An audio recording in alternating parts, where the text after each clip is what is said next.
In this video, we are going to explore a quiet and often overlooked part of maritime history, the world of Middle Ages ship captains. It may sound adventurous at first, but the truth is far less romantic. It is a story of long nights, uncertain waters, hard decisions, and lives shaped more by necessity than glory. From navigating uncharted seas to keeping unruly crews in line. From negotiating dangerous political waters to surviving storms in ships made of little more than timber and hope, the life of a medieval captain was full of power, peril, and pain. But not the kind that makes a thrilling tale. Rather, it was the slow grind of responsibility, discomfort, and quiet hardship. There were no compass dials to guide them, no weather forecasts, no engines to rely on, and very little recognition when they got things right. It was a position that carried weight, and in this video, you'll feel just we invite you to watch all the way to the end as we unfold this long and unhurried story. Please leave a comment letting us know how you're feeling right now. Sleepy, relaxed, or just curious, we'd love to know. And now, let us begin the long journey into the war. The medieval sea was not a place of calm nor order. In fact, the oceans and rivers of the Middle Ages were often thought of as chaotic realms, where nature ruled far more than any kingdom. A captain during this period, roughly between the 5th and the 15th centuries, was someone entrusted with not just the ship, but everything on it: the crew, the cargo, the route, and often the reputation of whoever had funded the voyage. But unlike the romantic image we might imagine today, confident figure standing on the deck, cloak flapping in the wind, the reality was far more complicated, uncomfortable. Most captains in the early Middle Ages were not military men, nor were they always experienced sailors. Many were merchants, hired or self-funded, who learned navigation through years of apprenticeship and bitter mistakes. Navigation was more art than science. There were no accurate sea charts. Much of what a captain relied on came from oral traditions, stars, coastal features, and sometimes inaccurate hand-drawn maps. They used what were called portolan charts later in the period, maps that only really worked if you stayed close to the coast and knew what the shapes of harbors looked like. The open sea was a frightening and unknown space. Life aboard ship was not much better. Ships were small, often crowded, and poorly protected from the elements. The deck was usually open, exposing sailors and their captain to the wind, the rain, and the cold. Most ships had only the most basic shelter. Food was salted meat, hard biscuits full of weevils, and perhaps dried legumes or sour wine. Water would be stored in barrels, but it would often grow foul within days, and it was the captain's duty to ration all of this, to make sure everyone got enough to stay alive without wasting too much. To understand the responsibilities of a medieval captain more fully, we must begin by understanding the ship itself, not as a vessel of adventure, but as a delicate and demanding machine, subject to every whim of nature. Medieval ships were mostly constructed from oak and pine, their hulls fastened with wooden pegs or iron nails. They leaked frequently, swelled in heat, groaned in storms, and demanded constant attention. A captain did not merely command his ship. He worried over it, maintained it, and feared what it might do next. The ship had to be cared for like an animal, fed with repairs, soothed by careful handling, and respected for its unpredictable temperament. The construction of ships varied depending on the region and time period. In Northern Europe, the cog was common by the 12th century. It was a broad, flat-bottomed vessel with a single mast and square sail. It had high sides and a stern that could carry a rudimentary tiller. It was used mainly for trade, but it could be adapted for war if needed. These ships were slow but stable, able to carry large loads of cargo. Southern Europe, by contrast, leaned toward the galea, long, narrow ship powered by both oars and sails. Galleys were faster and more maneuverable, but required a large crew of rowers, often slaves or condemned criminals. These differences shaped the captain's experience dramatically. A captain of a cog had to be careful with cargo and timing. A ship like this might carry wool, grain, wine, timber, iron, or even precious spices, if lucky. But the cargo had to be loaded just right. Too much weight on one side, or too high in the hold, could make the ship dangerously unstable. It might list to one side or capsize in rough water. The captain had to know the weight of every barrel, the behavior of every crate. He could not trust others to get it right. His life and the lives of his crew depended on balance, and yet this was only part of his burden. Once a voyage began, the captain became the keeper of time. With no clocks aboard, he judged the passing of hours by the sun and stars, by meals, and by the changes in the wind. He had to estimate distance traveled by measuring speed often by throwing a piece of wood into the water and timing how long it took to pass from the bow to the stern. These measurements were crude but necessary. Without them, the ship might miss its destination entirely. A wrong course could lead them not only to the wrong port, but into enemy waters, into storms, or into reefs that tore the hull to pieces. The stars were another of the captain's tools. He would watch them not only for direction, but for signs. A bright sky meant steady sailing. A red sunrise, however, might warn of wind. A ring around the moon might mean rain. These signs were not always accurate, but for the medieval captain, they were all he had. He could not ask for help. He could not send a message. He could only decide and hope. When things went wrong, and they often did, was the captain who had to remain calm. If a storm rose in the night, tearing at the sails, snapping ropes, and throwing waves over the deck, the crew would look to him. He had to shout commands through the wind, trust the helmsman, and sometimes order the cargo to be thrown overboard to keep the ship from sinking. Every decision was a gamble. If he ordered the wrong sail lowered, the mast might break. If he waited too long to turn, the ship might run aground. And when it was all over, he would have to face the owners of the cargo, who might blame him no matter what he had done. In calmer moments, the captain was a manager. He had to oversee repairs, patching the sails, resecuring cargo, checking the hull for signs of damage or rot. Ropes wore down quickly from salt and tension. Nails came loose. Wooden planks swelled and shrank. He had to know how to fix these things, or how to instruct others to fix them. Often, there was no specialist aboard. The carpenter might also be the cook. The cook might also be a sailor, and the captain might have to do it all. He also had to manage supplies. Every voyage was a puzzle of food and water. How much to take, how much to hold in reserve, when to begin rationing. Water, stored in barrels, would go stale and sour. Bread grew mold, meat spoiled. Rats, always present, gnawed through sacks and left droppings behind.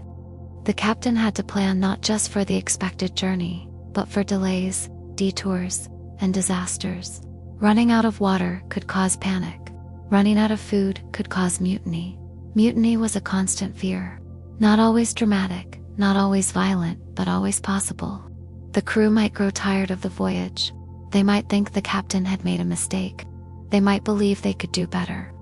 In such moments, the captain needed not only authority, but wisdom. Some diffused tensions with gifts or stories. Others used fear.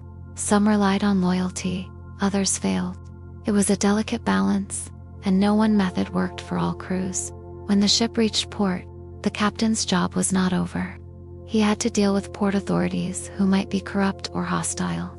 He had to navigate taxes, fees, inspections, and sometimes bribes. He might have to negotiate unloading the cargo, or finding new passengers, or repairing damage before the next leg of the journey. He might be required to wait for a noble or a merchant. He might even be arrested if someone made a false claim against him. In some cities, a captain could be held responsible for unpaid debts, even if they were not his own. The role of captain, in other words, was more than a title. It was a slow, grinding burden, one that lasted every hour of every day of the voyage. There was no rest. Even in sleep, the captain slept lightly, listening for changes in the wind, for shouts from the crew, for the telltale creaking of a stressed mast or a shifting load of cargo. Despite all this, some captains loved the sea. It gave them purpose, movement, and a strange kind of peace. Others saw it as a duty, or a path to profit. A few, perhaps the wisest of all, saw it for what it truly was: a life of uncertainty, hardship, and constant vigilance. But still, they sailed, because someone had to. And so, the sea remained their home, and the ship their burden. Their eyes watched the horizon, not for glory, but for warning. Their hearts beat, not for adventure, but for survival. We will now continue, drifting further into the stories and silent struggles that shape the daily life of these quiet leaders of the medieval seas. The medieval captain's day began before the sun had risen. Sleep, when it came, was short and broken. Even when at anchor, the sea was a restless thing, tugging and turning the ship, groaning against its ropes, and creaking through every timber. The captain would often rise before the rest of the crew, stepping out onto the deck to feel the air, to read the sky, and to listen for signs that something had changed in the night. A different sound in the waves, a slight shift in the wind, the way the ship listed just a little more than before. These were the quiet signals that the captain had learned to read. The slow language of survival at sea. Once the sun began to rise, the crew followed. Sailors moved sluggishly, rubbing their eyes, coughing from damp air, adjusting ropes, and checking the lines. Many were barefoot, some shirtless, some muttering prayers or oaths under their breath. The captain would not shout or demand. Rather, he would observe, allowing the rhythm of duty to emerge naturally. Routine was as important as rope. Every man aboard knew his task, but it was the captain who carried the whole picture in his mind. He knew which sail needed repair, which barrel of water was nearly empty, which man had been limping the day before. A successful voyage depended not on big decisions alone, but on thousands of small observations made quietly and continuously. There were no separate quarters for most captains. They might sleep near the tiller or beneath a canvas awning. Privacy was rare, comfort even rarer. The captain's gear was functional: a knife, perhaps a sword if the region was dangerous, a wax tablet or small ledger to keep notes, a pouch of coins for trade or bribes. He might have a cloak to shield him from wind, but it would often be damp. His hands would be thick with calluses, his nails blackened from tar and rope, his eyes sunken from days of squinting into salt light. Captains did not look noble, they looked tired, and they were. Even a short journey required endless planning. The tides had to be understood. In some regions, like the English Channel, tides could reverse direction twice a day with powerful force. A captain who set sail at the wrong time might find his ship pushed backwards, or worse, into rocks. Shallows shifted over time, and sandbars formed where there had once been safe passage. The maps were never complete. They were guesses, memories, or outdated sketches. And so, the captain relied on his own memory, on the stories of other sailors, and on the unchanging stars. The stars themselves were a kind of old companion. A captain might not know them all by name, but he would know their shapes, their timing, their position when the ship left, and where they should be if all was going well. In cloudy weather, he would estimate. In fog, he would wait. He would measure direction with a simple cross staff or by eye. A compass might be available in the later centuries, but it was treated with uncertainty. Some captains believed it to be unreliable or even magical. Others relied on it more than they admitted. Trust in tools grew slowly. Trust in instinct came faster. One of the most delicate roles of a captain was managing communication. The crew might come from many towns, even many regions. They might speak different dialects or languages. Misunderstandings were common. Tempers could flare easily. In cramped spaces, a careless word, or even a joke taken the wrong way, could lead to arguments that spread like rot through the ship. The captain had to monitor this closely, not as a tyrant, but as a quiet guide. He would pull a man aside for a private word, assign him to a different rope team, or simply give him a task that kept him busy. Conflict was dangerous, not because of fighting alone, but because of distraction. A distracted crew was a vulnerable one. There were also superstitions. Sailors in the Middle Ages believed many things about the sea, and the captain, whether he believed or not, had to navigate these beliefs carefully. It was bad luck to set sail on certain days, or to speak certain words. Whistling on board was said to call the wind in a bad way. Killing a seabird was thought to bring storms. If something went wrong, a broken rudder, a torn sail, a man falling from the rigging, the crew might look for a cause beyond reason. A captain had to calm their fears, or else the voyage could unravel into panic. To ease tensions, captains sometimes allowed music. A small drum, a simple flute, or songs sung together during work, helped pass the time and create unity. These were not joyful shanties, but rhythmic chants, with deep, slow tones that echoed against the wood and sea. The voice of a ship was not laughter, it was the sound of men enduring together. Trade routes were dangerous in ways that went beyond nature. Pirates, of course, were a known threat, especially in the Mediterranean and along certain northern coasts. But there were also tolls, taxes, and tributes demanded by coastal lords, who might claim control over narrow stretches of sea. A captain had to know which flags to fly, which ports were friendly, and which were traps. Some captains carried letters from nobles, proving their right to sail certain routes. Others relied on coin, and sometimes swords. A wrong encounter could end in the loss of ship, crew, and all. When ships met at sea, captains faced difficult choices. Approaching a stranger was a risk. Was the other ship in distress, or was it pretending? Was it a merchant or a raider?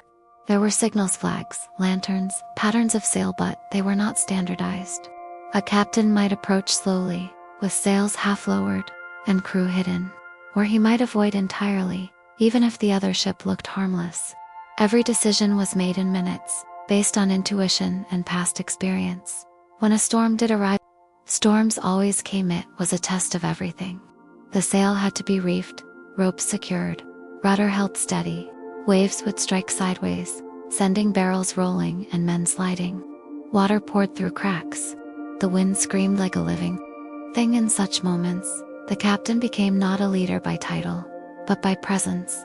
He stood at the tiller or near the mast, shouting orders, checking for fear in the eyes of the helmsman, helping lash cargo when others grew tired. Afterward, if they survived, he would check the ship inch by inch, counting losses, comforting the crew, and preparing to sail again. There were no medals, no songs, no welcome crowds, only the quiet knowledge that another storm had passed, and the journey was not yet over. The medieval sea was vast and indifferent. The captain, though small upon it, stood firm, not because he had mastered it, but because he had accepted it. The sea could not be conquered, only endured. And so, the voyage continues, carried forward by wind, by effort, and by the steady eyes of a man who bore the burden of all. The life of a captain was not measured in days or weeks, but in tides, in voyages, and in wear.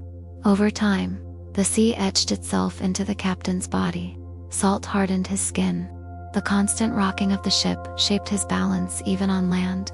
His voice grew hoarse from shouting through wind and storm, and his vision adapted to distant horizons, forever watching for sails birds, or the subtle darkening of water that warned of hidden reefs. Between journeys, a captain might spend a few brief days ashore, but this time was not restful. It was filled with preparation, negotiation, and endless tasks. He would oversee repairs to the ship, new planks, new pitch, new rope. Every element had to be examined. Even the smallest crack in the hull or a weak knot in the rigging could spell disaster at sea. Shipwrights would work under his supervision, but he could not leave them alone. A careless repair, a wrong choice of timber, or a lazy joint could go unnoticed until it was too late. Then came the loading of cargo, a complicated process that often involved more diplomacy than brute labor. Merchants bargained over every sack, every crate, every barrel.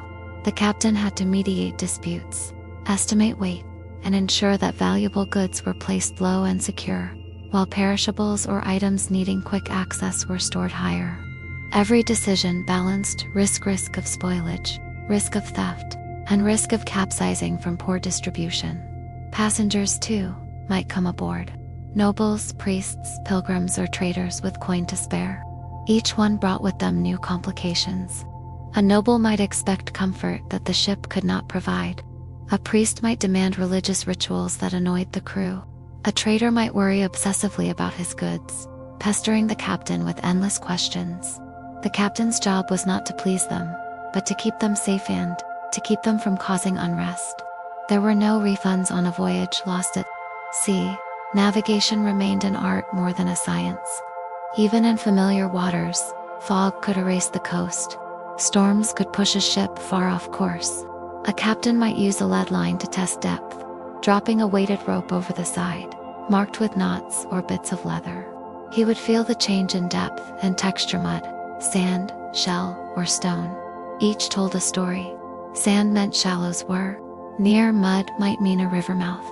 The sea was read through touch as much as sight.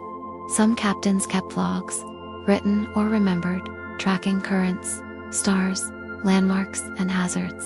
These were not shared freely. A captain's knowledge was his, advantage guarded carefully, passed on only to those he trusted, often just before death. To own a detailed knowledge of a coastline, of a shortcut through rocks, or of a hidden cove for shelter, was to possess a form of power that went beyond gold. There were politics to sailing.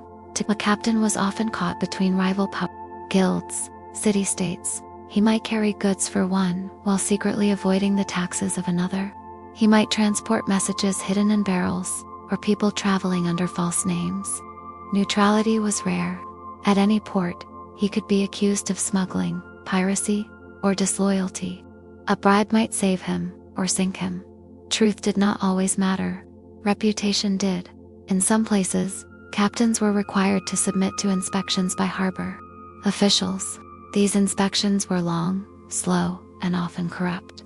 Officials might demand fees or invent violations. The captain would stand by silently as his ship was searched, knowing that protest could mean detention or worse. Even the wrong flag or a misplaced letter could lead to seizure of cargo. Law at sea was as fluid as the tide, subject to change. And to the will of those in power, disease was a constant threat, not just from other ports, but from within. Scurvy, caused by lack of fresh food, weakened men slowly and cruelly. Their gums bled, their teeth loosened, their joints ached. The cure, citrus or fresh greens, was often unavailable. The captain watched for early signs: sluggish movement, pale skin, complaints of pain. If it spread, he had few options. Quarantine was impossible. The crew could only suffer and hope. And then there were infestations. Rats, as always, were passengers. They bred in the hold, chewed through sacks, and sometimes carried plague. Fleas, lice, and bedbugs thrived in the damp corners of the ship. The captain ordered cleaning when he could, but seawater and sand could only do so much.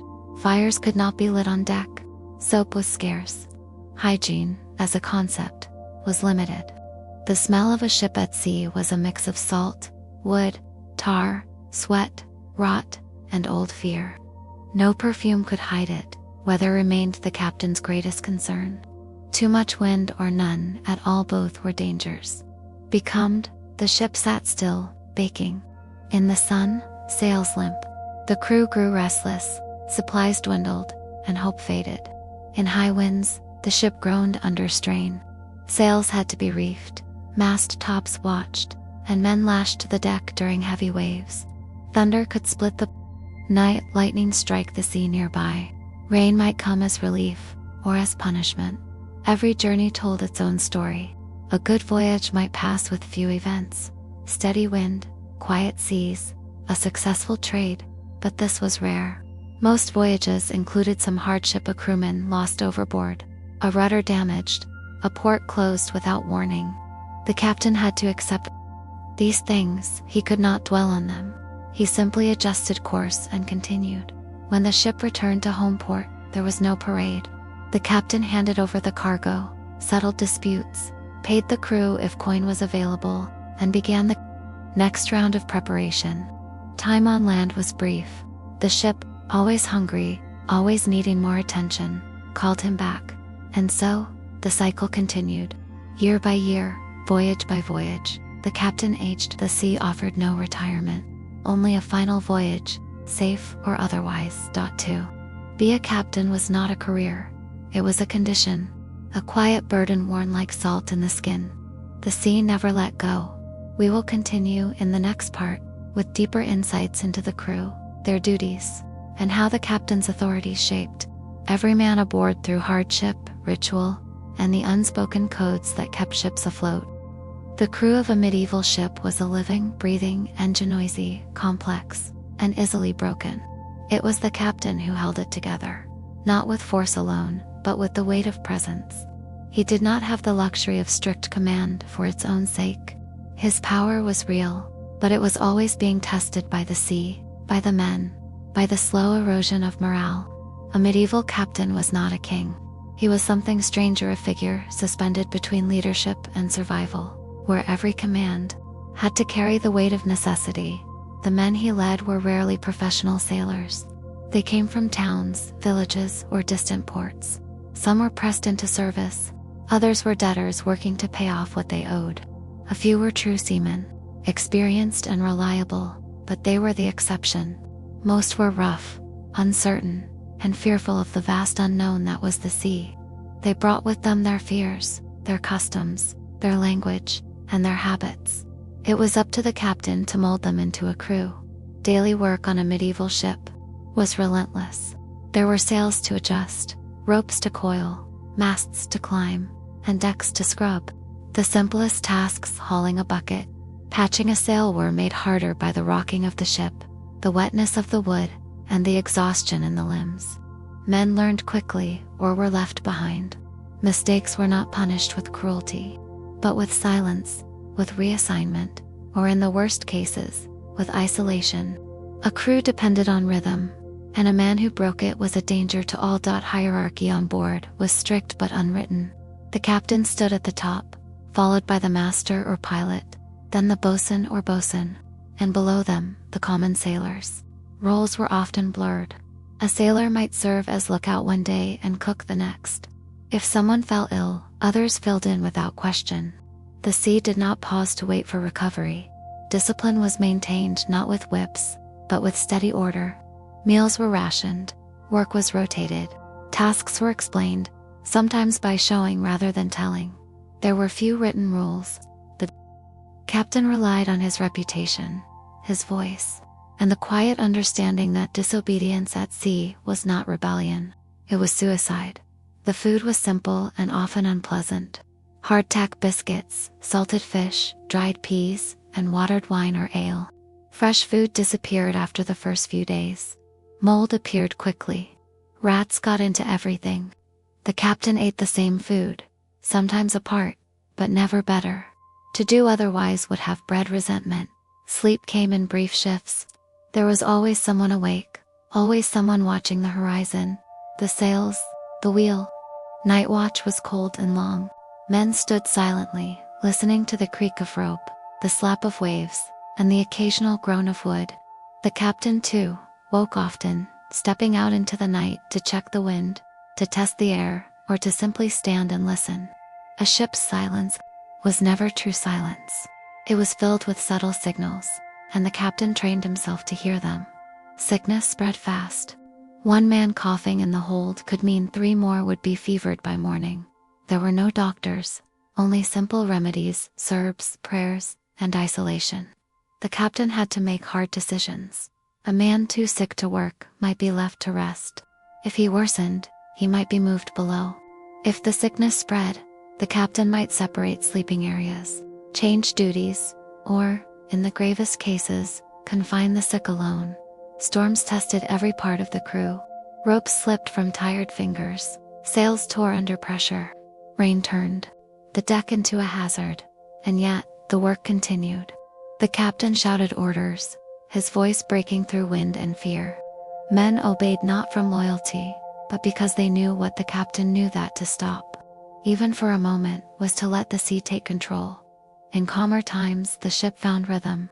Sailors told stories, sang low songs, or carved wood in quiet moments. The captain might allow time for prayer, or for rest. Some read, if books were aboard. Others played dice or games with stones. These small acts of normalcy were necessary. Without them, minds frayed and broke. The captain, always watching, knew who was weakening. He offered small gestures, a shorter shift, an extra portion, a shared word. These were not signs of weakness, but of calculation. A broken man endangered the whole crew. A captain had to keep his men strong physically, mentally, spiritually. Then, there were ports. Landfall brought its own dangers. Once docked, discipline frayed. Men drank, fought, disappeared. The captain had to recover them, settle debts, smooth conflicts with locals, and protect the ship from theft. Even ashore, his work did not end. He had to refuel, refill water, replace goods, and negotiate with traders who saw him as desperate. Some captains feared land more than sea. At sea, they were in control. On land, they faced politics, arrests, and the chaos of towns. In some cases, entire crews were arrested on arrival, held hostage for debts or disputes between rulers. The captain became not just a sailor, but a negotiator, an ambassador, and sometimes a scapegoat. And so, the return to sea was often a relief. The dangers were clearer, the boundaries understood. The rules, though harsh, were simple: work, obey, endure. At the heart of it all, the captain remained alone, trusted by few, blamed by many. He stood between the crew and the sea, between failure and hope. His job was not to be liked or even remembered. His job was to bring the ship home again and again until the sea said otherwise. In the next part, we will explore the decisions that defined a captain's fate, the moral choices, the betrayals, the moments where silence or action changed the course of a voyage forever. Every voyage contained moments of quiet decision. Most were simple: adjust the course, ration the bread, delay the sail. But some were heavier, quietly pivotal, and left their mark. A captain did not live by force alone, but by judgment. And judgment, at sea, was rarely clear. Consider the matter of justice aboard a ship. There were no courts, no judges, no juries, only the captain. If two crewmen fought, the captain decided who was right and who was wrong, who was punished, and how. Sometimes it was enough to separate them, to change their duties. Sometimes it required harsher action: loss of pay, confinement below deck, or worse. If a man stole food, the punishment might seem small: an extra shift, a public shame. But stealing from the ship was like stealing from every man aboard. The captain knew this. He watched for signs: hunger in the eyes, envy in the tone. He had to act before a small theft became a fracture in the crew's fragile order. In more serious cases, if a man committed violence or endangered the voyage deliberately, there were few choices. No one wanted death. It was final, cold, and dangerous to the soul. But if a man risked the ship's safety, the captain might have no other path. The decision to end a man's life, at sea, was made without ceremony. There were no witnesses beyond the wind and the waves. And yet, the weight of such decisions never left a captain's hands. There were other moral dilemmas. Imagine a ship, struck by plague, drifting at sea, the crew dying one by one, a port on the horizon, but entrance denied for fear of contagion. What then? The captain must choose whether to linger, hoping for mercy, or to sail onward, risking death from hunger or disease. Each hour passed with lives in the balance. The captain bore their trust and their anger. Even without plague, these decisions came. Should he take on a stranger at port, who might be a spy? Should he carry forbidden cargo, knowing that discovery meant imprisonment? Should he stay in harbor despite rising tides, or sail through darkness to avoid a rival's patrol? These were not heroic questions. They were quiet ones, wrapped in fatigue, asked with the slow logic of a man who had learned not to trust his first instinct. Betrayal was not rare. Sometimes it came from the crew. A man might report the captain to harbor masters, claiming abuse or theft. Sometimes it came from above. A merchant might promise payment and vanish. A noble might order goods delivered, only to refuse coin upon arrival. The captain could demand justice, but justice at sea moved slowly. If it moved at all, and still, the voyage continued. Each decision left traces, like ink slowly bleeding through the pages of a logbook. A captain aged faster than the years would admit. He carried not only the strain of weather and hunger, but the invisible weight of choices. The men never knew half of what he faced. That was part of the job: to carry fear silently, to bear doubt without spreading it. There were moments of beauty, too. A sunrise over a still sea, a sudden gust of wind after days becalmed, the sound of laughter from the crew after a safe arrival. These were small rewards, but powerful ones. They stitched sanity together. Even the captain allowed himself a brief smile then. Not joy, just the brief sense that for 1 hour, the ship floated in peace. Occasionally the captain made mistakes. Some were visible: running aground, damaging cargo, angering a lord. Others were secret. He might choose the wrong moment to set sail, trust the wrong man, or underestimate the weather. Sometimes these errors cost lives, and yet no one else could make those choices. He alone must carry the burden of knowing what might have been. Avoided, the sea was a teacher without mercy. It did not care for fairness. It punished ignorance and arrogance alike. A good captain did not aim for perfection. He aimed for survival. He learned to apologize quietly, if at all, and to move forward. A ship did not wait for regret. Faith often played a part. Many captains prayed before departure, knelt alone on deck, or touched relics worn under their clothes. Not all were devout, but most believed in something beyond themselves. It was easier to face the void with belief. A saint's name whispered into the storm, a gesture made before sunrise. These were small rituals, unnoticed by the crew, but they mattered. In truth, no captain was entirely whole. The job took pieces, small ones at first, larger ones as the years wore on. A sleepless night here, a lost friend there. Over time, the captain became a different man. His eyes watched more slowly. His steps grew heavier. His voice changed, less thunder, more stone. And yet, he remained, because to leave the sea was to lose himself entirely.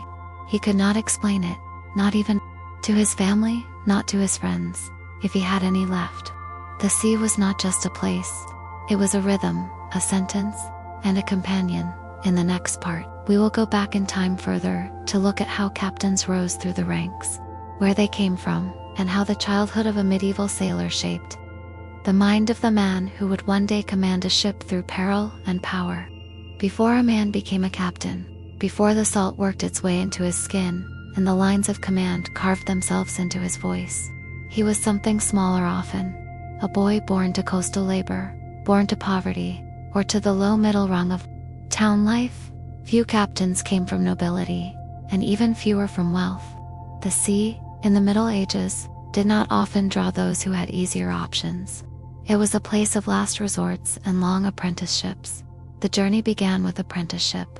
A young boy, usually around the age of 10, would be placed under the care of a ship's officer, sometimes a merchant captain, sometimes a merchant captain.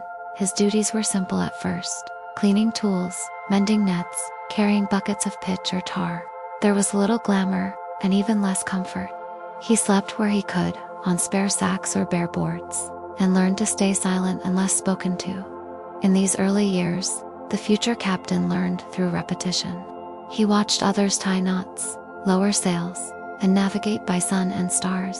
He learned to obey without pause, to keep his balance on a rolling deck, and to eat quickly when food was hot. He learned how the wind sounded just before a squall, how to spot rot in a plank, and how to tell which sailor would break first under pressure. These lessons were never taught outright. They were absorbed slowly, wordlessly. Reading and writing were not essential, but they helped. A literate boy could rise faster. He could keep logs, read merchant instructions, copy tide charts. But many learned by ear. They memorized routes, winds, rituals. It was a world passed down through practice. And spoken word? Navigation was not science then, but craft, a blend of instinct, tradition, and weather sense. Punishments were common. A slow hand earned a cuff. A mistake could cost a man his meal. Discipline was enforced not with cruelty, but with coldness. The sea was too dangerous for sentiment. If the boy cried, he did so alone. He learned not to show pain nor fear. This was his first real training. Years passed, the boy became a hand. His duties grew heavier. He hoisted sails, cleaned the bilge, steered under supervision. He stood watch at night, listening to the wind and marking the stars. His hands blistered, healed, blistered again. His body toughened. If he stayed long enough, and did not run or die, he became trusted. His name was remembered. Promotion came slowly. He might serve as quartermaster or pilot, eventually overseeing cargo or helping plot routes. These were steps upward, but still far below captaincy.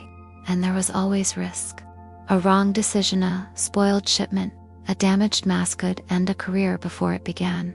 Reputation mattered. A man known to be steady, quiet, and loyal had a chance. A man known for rage or laziness had none. Sometimes the path to captaincy came through inheritance. A dying captain might name a successor. Other times, the role was won through a tragedy when a captain died at sea and a new leader was chosen by silent agreement. These transitions were tense. The wrong choice could break the crew. But when it worked, a man who had risen from the bottom now stood at the top. And yet, even as a captain, he remembered where he came from. His hands bore the calluses of his youth. His back carried the scars of years spent under labor. He knew every task aboard the ship because he had done them all.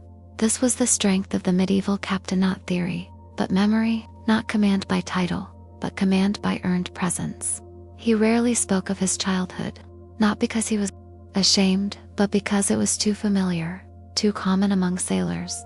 They all came from cold floors and bitter mornings. They all had mothers who wept and fathers who drank or disappeared. The sea was not escape, it was continuation. The hardships at home taught them how to endure the hardships afloat. A medieval captain knew hunger before he knew wealth. He knew what it was to wait, to serve, to be forgotten. That was why he could command, because when he stood on the high, stern scanning the horizon, every man below knew he had once stood exactly where they stood. That memory formed an unspoken bond. In the next part, we will examine what happened when a captain failed, how command was lost, how ships mute, and what became of those who could no longer hold their place between power and peril. Not every captain kept his command. The sea was not a forgiving place, and neither were the men who sailed it. To lose authority as a medieval captain was not always dramatic. It could be slow, like wood rotting behind fresh paint. A wrong decision here, a missed signal there, a word spoken too harshly or too late. The men remembered, and slowly they turned. Mutiny was rare, but not unknown. More often, discontent simmered in silence. A crew might obey the captain, but without respect. Orders would be followed sluggishly. Tasks done halfway. Eyes turned away when danger loomed, and help came slower than it should. The captain would feel it before he saw it, on unease that thickened the air. A hesitancy in footfalls on the deck. An increase in murmured conversations that stopped when he passed. Some captains responded with anger, tightening discipline. They doubled punishments, shortened rations, raised their voice, but these actions often deepened the divide. Others tried to win back loyalty with kindness, by easing duties or giving out favors. But at sea, kindness could be mistaken for weakness. The balance was delicate, and once it tipped, recovery was difficult. When failure was unmistakably, a voyage was lost. If a ship wrecked, or if a mission collapsed, the captain's authority might vanish all at once. In foreign ports, crews deserted. In home waters, angry merchants demanded answers. If cargo was lost, the captain might be arrested. If lives were lost, he might be blamed. Whether he was at fault or not, the laws governing captains were inconsistent. A successful voyage might erase a captain's past errors. A failed voyage might stain even a noble name. Some captains were tried in courts. Others were judged by town councils, by ship owners, or by guilds. Punishment ranged from fines and exile to, in extreme cases, execution. Most often, though, the captain simply disappeared from command, from record, and from memory. Even if not officially disgraced, a captain who lost favor might never sail again. Word traveled quickly through the seafaring communities. Harbor masters whispered, merchants hesitated, crews avoided signing on. A captain who had once commanded proudly might find himself begging for passage, serving as a common sailor again, or turning to coastal labor.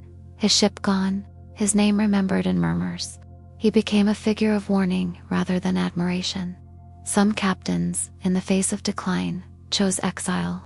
They sailed to distant ports where their names meant less, where they could command smaller vessels or begin anew among foreign flags. These men bore their shame quietly. They rarely spoke of their old rank. They worked steadily, trying to rebuild what was lost. A few succeeded, most did not, but not all loss of command came from failure. Some captains retired aged, broken by years of constant vigilance. They handed their ships to trusted successors or sold them to merchants. These men left the sea slowly and often unwillingly. On land, they walked differently, always slightly tilted, as if compensating for the phantom sway of waves. They listened for creaking wood that no longer surrounded them. Sleep, once elusive at sea, came to Icily on land, brought dreams. Of storms, others never stepped off the deck for good. They died aboard, often quietly, some during sleep, others during storms. Their deaths were marked with simple ceremony. Wrapped in cloth, committed to the deep, a prayer said in low tones. There was rarely a grave, just a name remembered for a while by the crew, and then lost in the tide of newer voyages. There were two, the false captains, those who claimed command without earning it. In times of war or desperation, a man might be placed in charge despite lacking experience. These captains often fell quickly. Crews knew the signs. A man who hesitated, a man who shouted too much or too little, a man who never climbed the mast, never touched a rope. Their downfall was swift, and their legacy forgotten. And yet, some men rose again. A captain who lost a ship might, years later, command another. Perhaps smaller, perhaps for shorter trips. But still, they returned to the sea. These were men of stubborn will. They bore their shame as ballast, and tried to redeem themselves one tide at a time. In the next part, we will leave the ship for a moment and explore the world around it, the ports, the markets, the coastal towns, and how a captain navigated not only the waves, but also the ever-changing tides of politics, trade, and trust on land. The sea might have been the captain's realm, but land held its own dangers. Ports were not peaceful places of refuge. They were tangled webs of commerce, rivalry, custom, and corruption. For a medieval captain, stepping onto the dock was not a return to safety, it was the beginning of a new set of negotiations, risks, and calculations. Every port had its own character. Some were small fishing towns, damp with brine and quiet with the routines of modest life. Others were great cities of trade, crowded with carts and crates, layered in the scents of spices, fish, smoke, and sweat. At the edges of the known world, a port might be nothing more than a beach with a few stone buildings and a single clerk with a sharp memory. In each of these places, a captain needed more than command of his ship. He needed diplomacy. He needed knowledge of the local laws, which might change with the season or with the death of a mayor. He needed to know which customs officials could be bribed and which could not. He needed to balance truth and falsehood when declaring cargo, when answering questions, when hiring new crew. Harbor fees were almost never predictable. Some towns charged for docking by the day, others by the hour. Some by the weight of the cargo, others by its perceived value. There were taxes on goods unloaded, on goods kept aboard, on goods purchased for export. A captain might spend as much time in port accounting and bargaining as he did sailing, and if his ship sat too long at dock, the costs grew heavy. Restless crews drank, fought, or wandered off. Merchants added another layer of tension. They expected efficiency, reliability, and low cost. They had little patience for excuses: storms, illness, damaged sails. To them, the captain was a transporter, not a hero. He had to guard his reputation, protect his margins, and keep cargo secure. Any loss, even small, could lead to disputes, sometimes lawsuits, sometimes violence. There were also the dangers of local politics. A captain entering a port during a time of civil tension might find himself on the wrong side of a faction without even knowing it. A flag flown improperly could offend. A crew member's drunken remark might be taken as treason. In such cases, the captain had to smooth over the issue quickly, or leave. If the harbor guards came aboard, he had little legal defense. The ship, for all its oceanic freedom, was vulnerable once tethered to the dock. Trust, too, was a delicate matter. Captains relied on agents, middlemen, translators, and traders. Some were honest, many were not. A captain who accepted a forged coin or a fake seal might find his entire shipment seized. A false friend might sell information about his cargo to pirates or rival merchants. Port towns thrived on information, and secrets were currency. And yet, port was also opportunity. It was where the ship could be repaired, where fresh water and salted meat could be taken aboard, where letters could be received, and where news of the wider world reached the ears of sailors hungry for stories. It was where money changed hands. Contracts were signed, and careers rose or fell, and port captains had to manage their crews with care. Men who had spent weeks or months at sea craved release. They drank, they gambled, they sought companionship. Fights broke out, purses were stolen. Occasionally men vanished by choice or by foul play. A wise captain gave shore leave in shifts, kept curfews, and posted watchmen near the taverns. But he could not prevent every trouble. Some captains forbade their crews from entering certain towns, especially if previous visits had gone badly. Others rotated ports deliberately, avoiding familiar traps and bad reputations. Still others kept to a handful of known harbors, cultivating relationships with trusted dockworkers, traders, and magistrates. Over time, they built a quiet network of stability amid the chaos of medieval maritime commerce. Port towns were also where alliances were made. A captain might be approached by other captains, offering shared voyages, escort duties, or smuggled goods. Deals were struck in candlelit corners of inns, written in rushed Latin, or exchanged with a handshake. These alliances could mean profit or ruin. A bad partner could entangle a captain in criminal investigations or violent reprisals. For those with long memories, ports held ghosts. The pier where a friend had fallen, the corner where a fight had broken a man's future, the warehouse where money had been lost, or stolen, or never paid. Every captain, in time, had his own private map of grief and regret layered over the more visible charts of coastlines and trade routes. Still, most returned to port with mixed relief.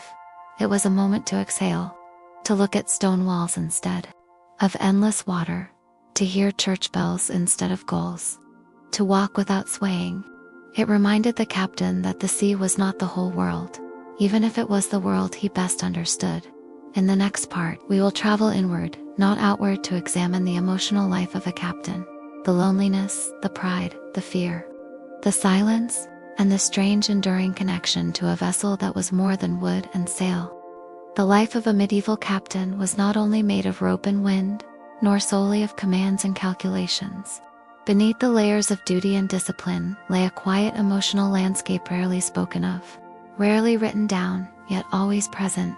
It was the inner world of a man who bore the weight of many, alone. Loneliness was constant, though it took different forms. Aboard ship, even when surrounded by dozens of men, the captain was set apart. He could not confide in the crew, nor could he share his doubts. He was observed always, and expected to embody steadiness. If he appeared uncertain, the crew became uneasy. So, in silence, he made decisions. In silence, he endured fears. In silence, he mourned those lost. This distance extended into shore life as well. Even in ports where he was known, he was treated as a visitor, a transient presence. Friendships were polite but shallow. Bonds, if they existed, were brief. Some captains formed no lasting ties at all. A few married, but their partners lived lives largely without them, their households shaped by absence. Letters were slow, if they arrived at all. The sea was a barrier not only to enemies, but to love, and yet, there was pride. Not the boastful kind, but a deep, enduring sense of purpose. To guide a ship across treacherous waters, to protect those aboard, to navigate uncertainty, these were achievements that few on land could understand. A captain took satisfaction in small successes, in a smooth docking, in sails trimmed well, in the quiet nod of approval from an old sailor. These moments mattered more than glory. Fear was ever present, but not always dramatic. It came in quiet waves, the creak of an unfamiliar noise below deck, the shape of a cloud just beyond the horizon, the subtle shift in the crew's mood after a long voyage. A captain became attuned to patterns, to changes in rhythm. Fear did not rule him, but it shaped him, made him cautious, made him respectful of the sea's power. There were memories too, and they did not fade. The sea had a way of preserving the past, as if each voyage layered upon the one before. Captain remembered every storm, every man lost, every moment he nearly made a different choice. The ocean was a mirror, and it reflected everything back with quiet honesty. In calm water, the past returned not loudly, but steadily.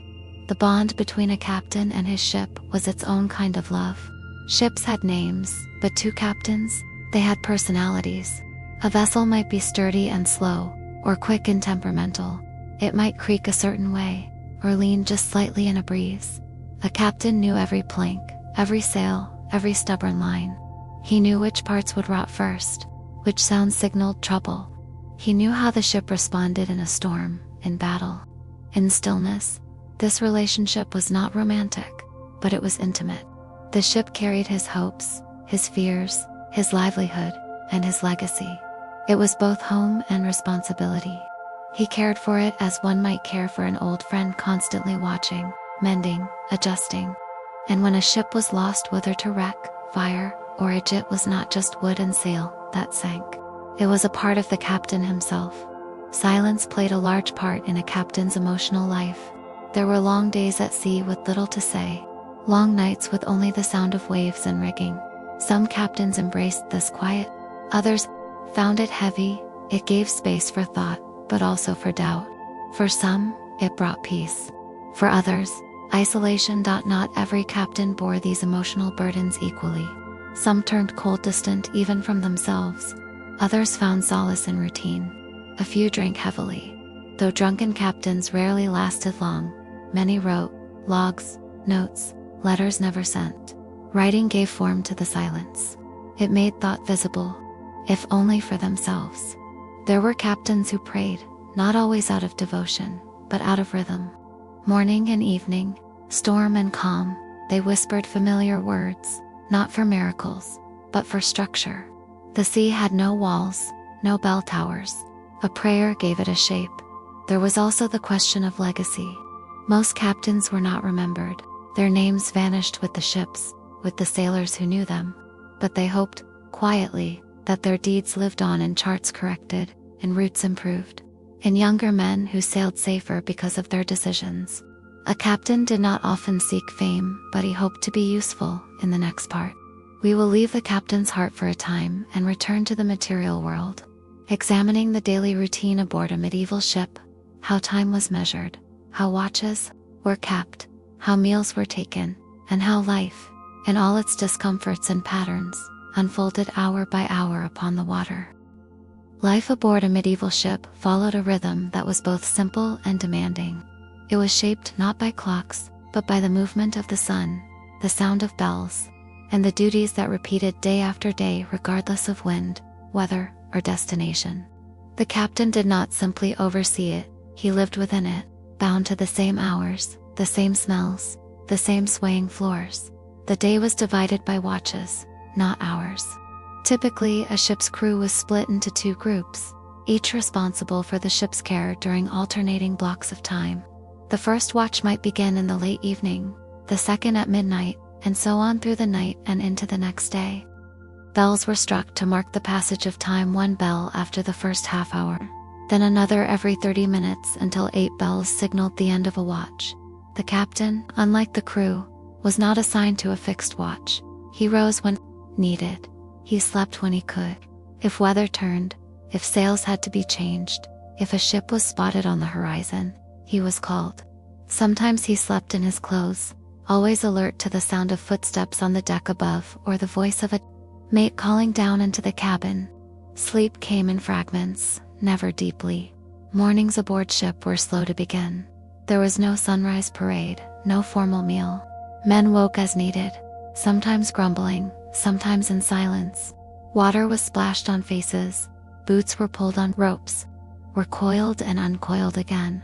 The sails were checked, the course confirmed. The captain might walk the deck slowly, noting the wind, the position of the sun, the mood of the men. Meals were basic. There was no kitchen as we know it. Instead, a small firebox might be used in calm weather. Otherwise, food was served cold. Sailors ate salted meat, hard biscuits known as hardtack, dried peas, and sometimes pickled cabbage. Fresh food was rare and kept only for the early days of a voyage. The captain's fare was slightly better, but still plain. If he was fortunate, he had preserved fruits, dried fish, and a small store of wine or ale. There was little comfort aboard. The ship was a wooden world, narrow, damp, and filled with the scent of pitch, sweat, and salt. The air was heavy below deck. The walls sweated moisture. Rats scurried where they could. Hammocks swayed with the movement of the sea, or else men slept on the floor, using bundled clothing as pillows. The captain had a small cabin, often no larger than a pantry, with a desk for maps and a cot barely long enough for sleep duties. Continued throughout the day, men climbed the rigging to adjust sails. Buckets of seawater were used to scrub the deck. The bilge was pumped out. The anchor cable checked. The ship was always in motion, not just forward, but in the countless tasks needed to keep her afloat. The captain delegated but also inspected. He listened to his officers. He looked for signs of weakness: torn canvas, fraying rope, swelling wood. Weather was a constant concern. A sudden shift in wind could turn routine into chaos. The captain studied the clouds with practiced eyes. He sniffed the air, tasted the salt. He touched the mast to feel the vibration of wind against sail. The crew looked to him before they looked to the sky. Navigation was done without modern precision. The captain used a lead line to measure depth, a cross staff to measure angles of the sun. He read charts that were often outdated, and he made notes of his own. He knew the coastlines by sight, by smell, by memory. At night, he used the stars, always slightly unsure. There were no guarantees on the open sea, only estimates and prayer. Rain changed the mood of the ship. It soaked clothing and made the deck slick. Lightning brought tension. Storms brought fear. But calm weather brought its own hardship. Without wind, the ship drifted. Sails hung useless. Tempers grew short. Provisions grew stale. The captain walked more often, hands behind his back, listening for the creak of rigging and the cough of illness. Disease was ever near. There was no real medicine aboard. Cuts festered, teeth ached, joints stiffened. The ship's barber, if there was one, acted as surgeon, apothecary, and comforter. The captain, too, had to care for morale. He knew when to speak and when to remain silent. He watched men closely, noting who grew too quiet, who grew too restless. Sometimes there were moments of peace. A clear day, a gentle breeze, the sudden joy of spotting land. These moments were rare but deeply felt. The captain stood still in such times, letting the wind touch his face, letting the sun warm the ache in his shoulders. At night, the ship became a different place. The world shrank to the width of a lantern's glow. Footsteps became echoes. The sea became a whisper. The captain might write in his log by candlelight, or he might sit, still and awake, listening to the slow breath of water against hull, wondering about the days ahead. In the next part, we will follow the ship into unfamiliar waters, some moments of conflict, contact, and risk where diplomacy failed. Tempers flared, and the captain had to choose between retreat and resistance. Conflict at sea was not always marked by cannon fire or shouted orders. In the Middle Ages, many confrontations were quieter, slower, more ambiguous. For the captain, it was not a question of bravery or aggression but of judgment. The risks of a wrong choice were immense, but doing nothing could be just as dangerous. Encounters with other ships were common. Not all were hostile, but everyone was a potential threat. Far from land, a sail on the horizon stirred uncertainty. Was it a traitor, a pirate, a naval vessel from a foreign power? The flags it flew could be false. Its direction could shift suddenly. The captain stood on the deck and watched. His crew stood with him, silent, hands near weapons. Sails adjusted quietly, just in case. Medieval ships were not war machines by default. Most merchant vessels were only lightly armed, with a few crossbows. Perhaps a small bombard if the ship was large or wealthy. The crew were sailors first, not soldiers. In the face of real danger, the captain often chose to flee, but fleeing was not easy. Wind direction mattered. So did the ship's weight. Cargo slowed escape. A single torn sail could spell disaster if the unknown ship drew closer. The captain had to prepare. Orders were given with as much calm as possible. Sails trimmed to gain speed. Weapons ungraded, barrels of stones brought up to throw in close combat, oil readied for fire. The captain said little. His eyes searched the horizon, then the deck, then the sails above. He felt the ship in his bones, how fast she could turn, how well she could carry him through danger. Sometimes the other ship passed without incident. A wave, a shouted greeting, a name exchanged across the waves. Tension drained slowly. But other times, there was a sudden change, a hard tack, a flag lowered, oars dropped into the water. Then it was no longer a question. The captain acted quickly. He might choose to parley, to deceive, to surrender cargo, or to resist in conflict. Captains could not rely on training. There was no standard naval warfare. Every fight was different. It might be a boarding attempt by desperate raiders, or a trap laid by coastal corsairs pretending to be traders. Sometimes, the enemy was a former ally. Agreements meant little on the sea. Money, power, and hunger ruled. Boarding was brutal. Ships came alongside each other, ropes thrown, grappling hooks used. Men leaped across narrow gaps, weapons in hand. There was no room for strategy, just the chaos of blades, the crash of wood, the cries of wounded. The captain fought if needed, but more often, he stood where he could see all, shouting orders, rallying courage, watching for the moment when the tide of the skirmish might turn. Victory was not always glorious. A repelled attack left wounds, broken spars, and blood on deck. Dead men, both friend and foe, lay tangled. Cargo might be damaged, the rigging cut, the ship barely able to sail. The captain had to decide quickly: pursue the attacker or turn back to safety. Often, even in victory, retreat was the wiser course. Defeat could mean many things. Not all were fatal. A captain might negotiate, offer a portion of the cargo, promise safe passage to the attackers in exchange for peace. Some carried hidden coin or high-value goods to offer as ransom. Others carried letters of protection from kings or bishops, hoping that authority might shield them. It often did not. The sea, in these moments, felt very far from civilization. There was no court, no trial, just willpower, reputation, and force. Captains learned to read other captains, how they stood, how they moved, what they valued. Some were merciful, others were not. Occasionally, the threat came from within. Mutiny was rare but not unheard of. A crew, unpaid, hungry, or frightened, could turn. The captain had to maintain not only control, but credibility. He had to be seen as competent, fair, and strong. Small signs mattered: sharing food fairly, rewarding loyalty, punishing theft with care. A single outburst, a single injustice, could fester into rebellion. In tense moments, a captain might gather his mates, speak softly, and make contingency plans. Keys to the armory might be moved, watches doubled, rations adjusted. He did not panic. Panic spread faster than any storm. Instead, he acted as if all were under control until it was. Some captains avoided conflict through careful planning. They chose safer routes, avoided pirate coasts, paid for armed escorts, or timed their travel to coincide with the fleets of others. But even the best plans could unravel. A storm could blow them into unknown waters. A ship thought friendly could reveal hostile intent. In these moments, the captain stood alone at the center of it, all eyes on the horizon, hand on the worn wood of the rail, weighing the unspoken cost of every decision. And yet, even after violence, life continued. The ship had to be cleaned. Dead buried at sea, repairs begun. The men needed food, drink, comfort. The captain, too, needed to sit, if only for a moment, just to breathe. In the next part, we will turn our attention to the political side of a captain's life, how authority was earned, granted, and sometimes taken away.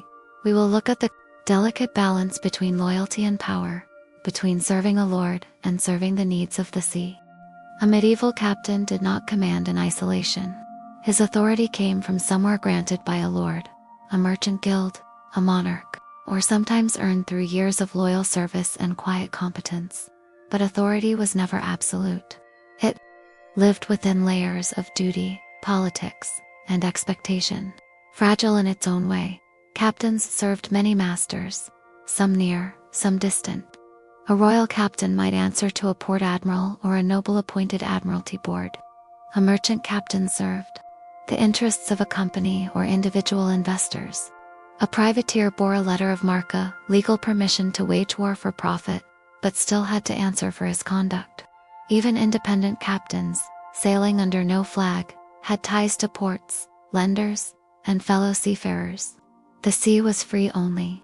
In the most technical sense, in reality, it was bounded by agreements, bribes, alliances, and subtle threats to hold command. A captain needed more than seamanship. He needed diplomacy. He had to navigate power structures on land just as deftly as he navigated shoals at sea.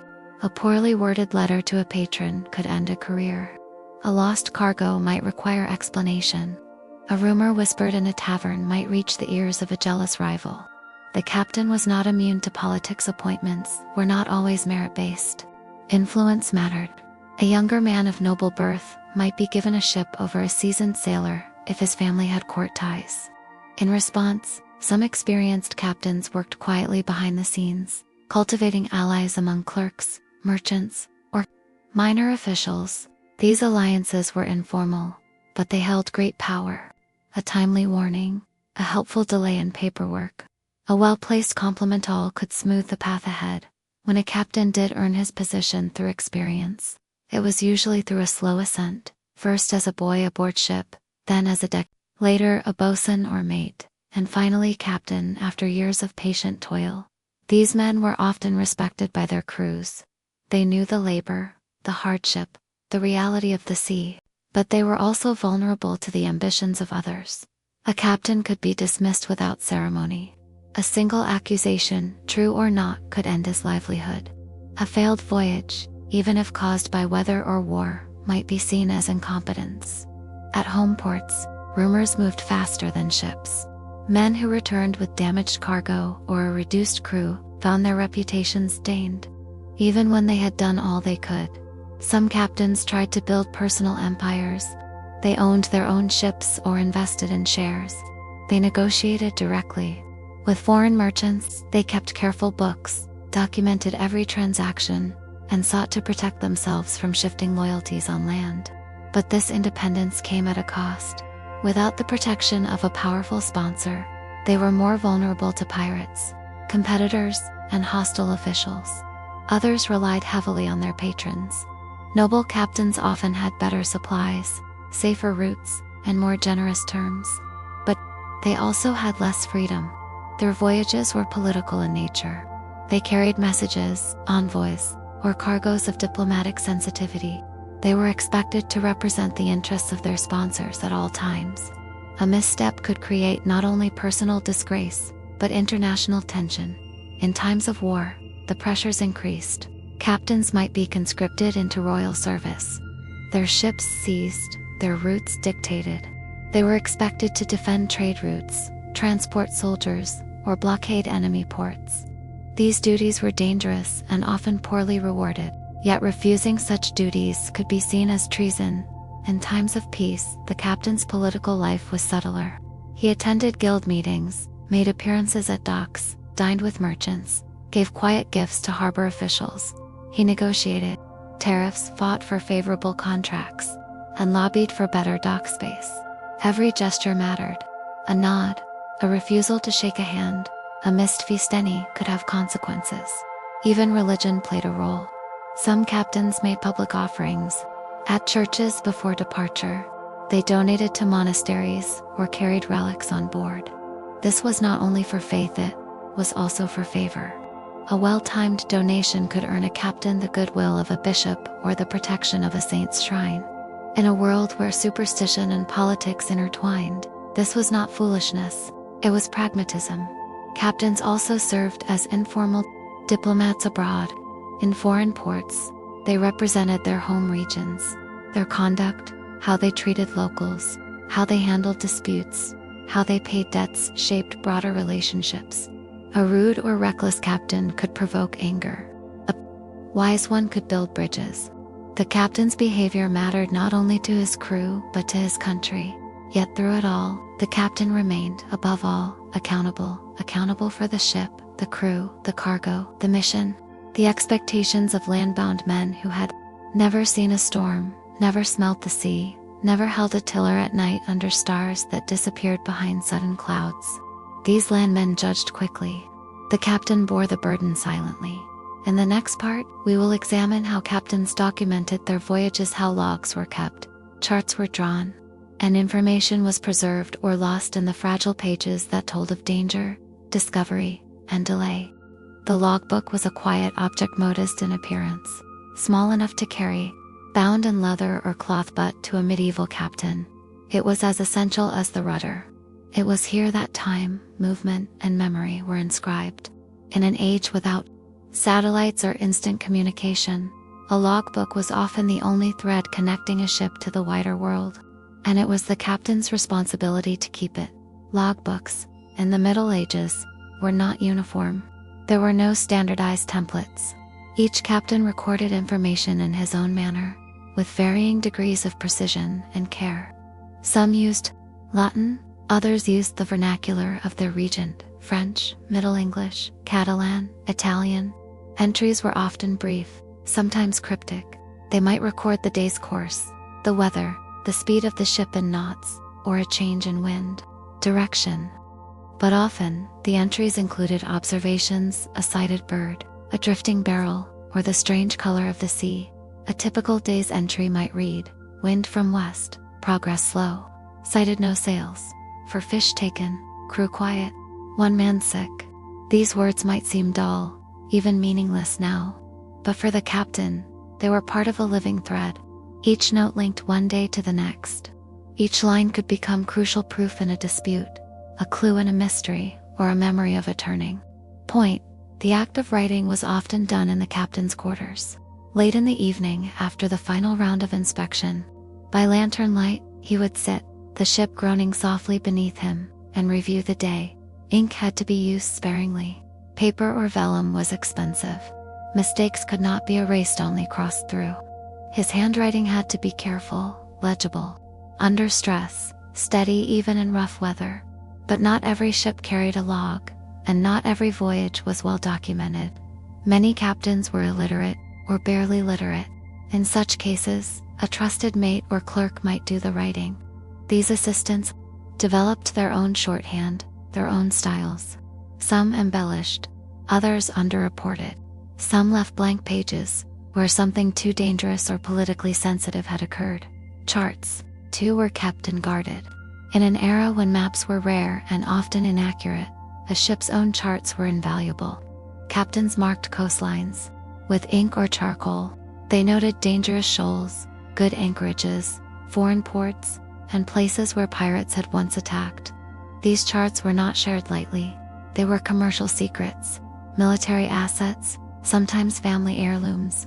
A captain might pass a chart to his son or apprentice, not trusting it to guild archives or government collections. Occasionally, these charts were lost at sea. A storm might sweep through the captain's cabin, or fire might claim the whole ship. In other cases, they were stolen, taken during raids, copied by spies, or sold in secret to rivals. The movement of knowledge in the Middle Ages was slow, often uneven, and full of risk. The logbook also served a legal function. If cargo was damaged or delayed, or if accusations arose about behavior at sea, the captain's records could be used. In court, in some ports, harbor masters or guild officials required captains to submit their books for inspection. Discrepancies could lead to fines or worse. Thus, a careful captain guarded his words, writing just enough to satisfy expectations, but not so much as to incriminate himself. Despite this, many captains recorded personal notes between lines of business: a passing mention of a bird flying, alone at dusk, a dream remembered vaguely, a prayer offered for a sick crewman. The writing was spare, without flourish, but it showed the private world of a man constantly surrounded by others, and yet often alone. There were also reports, more formal documents sent to patrons or superiors. These were copied neatly, sometimes by scribes ashore, and carried by hand to their recipients. They told of cargoes delivered, routes taken, markets visited, but these reports were usually dry. The real life of the voyage was in the log, the day-to-day monotony, the slow unraveling of tension, the moments of wonder and despair alike. Sometimes, a captain carried books with him, works on navigation, saints' lives, or herbal remedies. These were consulted in quiet moments. He might also keep letters from home, small tokens, folded scraps of paper with writing almost faded away. The ship was his world, but the written word connected him to land, to time, to memory. In the end, not all records survived. Salt, wind, fire, and time erased many of them. But those that did survive offer us a window into thoughts that were never meant to be read aloud, into decisions made beneath pressure, into a mind shaped by isolation, repetition, and command. In the next part, we will explore the rhythms of shipboard life, not just duties and roles, but the sounds, smells, routines, and tiny comforts that sustained men during long, uncertain months at sea. Life aboard a medieval ship, unfolded in cycles, predictable, often monotonous, yet filled with quiet tension. The sea did not allow rest for long. Every man had his place, his duties, his expectations, and at the center of this floating world was the captain, watching the days pass slowly beneath shifting skies. A ship never truly slept. Even in calm waters, someone was always awake. Watches were divided throughout the day and night, typically into 4-hour shifts. The bells marked the time, their ringing soft or dull, depending on the weather. Men rose in darkness, their limbs stiff, voices hushed, boots scuffed against planks. A mug of warm beer or broth might ease the transition from sleep to duty. The captain, though not part of the official watch schedule, slept lightly. His mind rarely rested fully. If the wind changed, if the lookout shouted, if the sails groaned differently than they had the hour before, he rose. He kept his clothes nearby, his boots unlaced for speed, his coat folded within reach. Sometimes he would simply pace the deck before dawn, speaking to no one, letting his thoughts move with the rhythm of the waves. The sounds of the ship were constant and familiar. The creaking of wood, the slap of water against the hull, the heavy flap of sails, the murmur of men working or whispering below deck. These were the sounds that defined time.